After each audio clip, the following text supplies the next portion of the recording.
it was great skiing and great snow, great.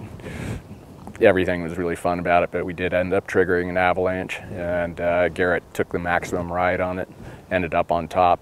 So it was kind of a sobering experience, because we knew, it was one of those things like in the Wasatch where you have persistent weak layer and you just go out skiing and skiing and skiing and nothing, and all of a sudden, it's like, oh, there it is. And there were 5 of us, as I said, and I was in the lead, and I made it all the way up to the top where it actually started to crest over, and I was leaning down to turn down my heel risers because the steep part was over, and just as I leaned down, I looked over and the whole thing just went tore out, and it just makes this horrible kind of muffled whumping sound, and the whole slope just held for a second and then just pulled out. We couldn't see where Garrett was. He had been totally wiped out by the whole thing. So luckily everything's okay and can, keep going, but yeah, pretty rattled for sure.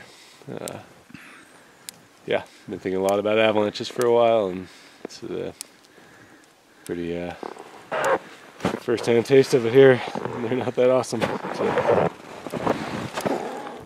Yeah, you're just kind of like, it's so obvious. It's like, of course, this is the wrong place to be, but we've been skiing similar slopes for the last, few days with no activity. So I think the first thing that came to my mind is I've just had so many close calls and been involved with lots of avalanche fatalities and accidents, and lots of my friends have died skiing or died in avalanches. I was like, I'm not skiing above 32 degrees ever again in my life.